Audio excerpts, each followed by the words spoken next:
জয় ঠাকুর।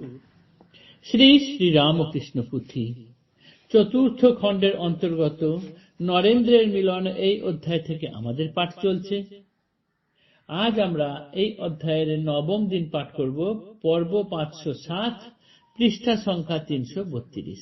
এর আগের দিনের পাঠে আমরা দেখেছিলাম ভগবান যদি কাউকে তার অঙ্গে বহু বল দেন, তাকে সেরকম কাজও দিয়ে দেন।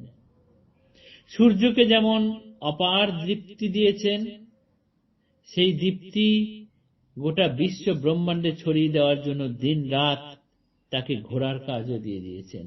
তার এতটুকু বিশ্রাম নেই, কোন রকম থেমে থাকা নেই, শয্যায় যাওয়া নেই, ক্ষুধা নেই, তৃষ্ণা নেই, কোনো কিচ্ছু নেই, শুধু আলো বিকিরণ করে যাও আর আলো বিকিরণ করে যাও। ঠিক সেই রকম প্রভু ভক্তের মধ্যে সর্বোচ্চ আসন নিয়ে যখন নরেন্দ্র পৌঁছেছেন, তাকে অপার শক্তি দিয়েছেন ঠাকুর এখানে। সেই শক্তি নিয়ে নরেন এখন ধরণীর চারদিকে পরিভ্রমণ করে বেরোচ্ছেন। তার নিজের আত্মসুখ, খ্যাতি, মান, যশ, নাম সমস্ত কিছু পরিহার করে নিজের জীবনকে অতি তুচ্ছ, তৃণাপেক্ষা তুচ্ছ মনে করে তিনি ঈশ্বরের কাজের জন্য, জীবের কল্যাণের জন্য নিজের জীবন উৎসর্গ করার জন্য কাজ করেই চলেছেন। এইটি আমরা এর আগের দিন দেখেছি। তারপরের পাঠ আজ করছি।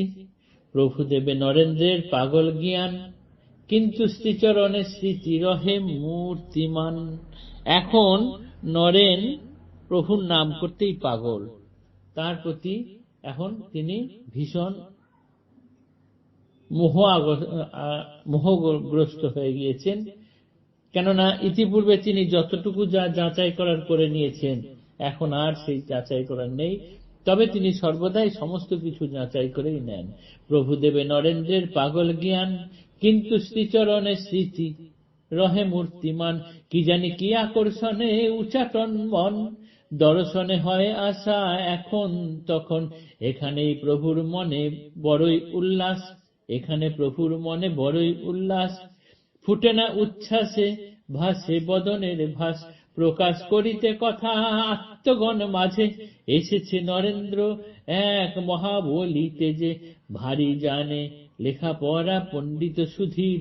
জ্ঞানের ছবি যেন তেমতি ভক্তির, প্রশস্ত হৃদয় আলয় প্রকাণ্ড আধার।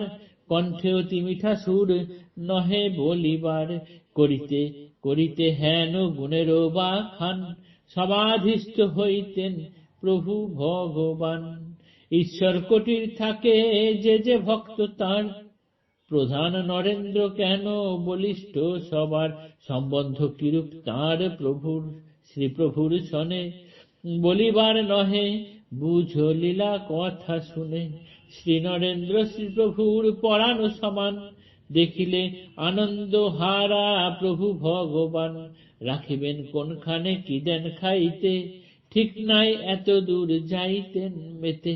পরদর্শন কথা দক্ষিণ শহরে, বড়ই সুমিষ্ট শুন ভক্তি সহকারে।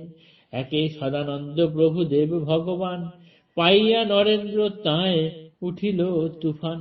প্রেমেতে বিউফল যেন ভোলা মহেশ্বর, অধীর চরণ টল টল কলে বর। সমুজ্জ্বল মুখ দ্যুতি সুধাংশু লজ্জিত, আজানুলম্বিত দীর্ঘ কর প্রসারিত। ধরা তাহে রসগোল্লা সঞ্চয় যতনে, যথাশক্তি দ্রুত গতি চরণ চালনে। ভক্তগত প্রাণ ভক্ত প্রিয় ভগবান, অতি প্রিয় নরেন্দ্রের মুখে দিতে যান। প্রভুর অভূতপূর্ব ভাব দর্শনে, ভক্তেন্দ্র নরেন্দ্রনাথ বুঝিলেন মনে। মুখে মিষ্টি দেওয়া নয় কেবল ছলনা, উন্মত্ত শ্রীপ্রভু দন্তে দংশন বাসনা। মিষ্টি হাতে অগ্রসর যত প্রভু হন, পশ্চাতে নরেন্দ্র তত করে পলায়ন। লীলার রহস্য কি বা দেখো নরকায়, অঙ্গ অংশ নিত্য সিদ্ধ মায়া তবু তায়। ঠাকুরের শ্রীচরণের প্রতি নরেনের এখন মন বড়ই উচাটন হয়ে থাকে। সর্বদাই কি আকর্ষণ হয়, মন যেন বারবার ঠাকুরের দিকে ছুটে যায়। কিন্তু এখন ঠাকুরের মনে এদিকে বড়ই আনন্দ, তবে সে আনন্দ তিনি মুখে বলে ভাবে উচ্ছ্বাসে ফেটে উঠছেন না। তার আত্মগণের মাঝে, অর্থাৎ রামকৃষ্ণদেবের প্রিয় ভক্ত শিষ্যগণের মাঝে রামকৃষ্ণদেবের ভাব বিলিয়ে দেওয়ার জন্য এক মহাবলে বলিয়ান করে নরেন্দ্র এসেছেন। তিনি অর্থাৎ ঠাকুর যখন ভক্তদের মাঝে কথা বলছেন, তখন নরেন্দ্রের নামে অনেক সুখ্যাতি করছেন। সে খুব লেখাপড়া জানে, সুধীর পণ্ডিত, তার যেমন ভক্তি তেমন জ্ঞান, তার হৃদয় অতি প্রশস্ত প্রকাণ্ড, তার আধার, গলায় অতি মিষ্টি সুর, এত সুন্দর গান গায় যে সে আর বলার নয়। এই রকম ভাবে নরেন্দ্রের গুণগান করতে করতে তিনি সমাধিস্থ হয়ে যান। নরেনকে তিনি এতই ভালোবাসেন, নরেন যেন তার প্রাণের সমান। নরেনের সঙ্গে ঠাকুরের কিরূপ সম্পর্ক, এই লীলা কথা না পড়লে পরে বোঝা যায় না। নরেন যখন দক্ষিণেশ্বরে আসেন, তাকে কোথায় রাখবেন, কি খেতে দেবেন, সেই নিয়েই ঠাকুর ব্যতিব্যস্ত হয়ে উঠতেন। এমনিতেই তো ঠাকুর সদা আনন্দময়, এখন নরেন আসার জন্য তার হৃদয়ে যেন তুফান উঠে গেছে। দুহাত বাড়িয়ে তিনি নরেনের দিকে ছুটে যান।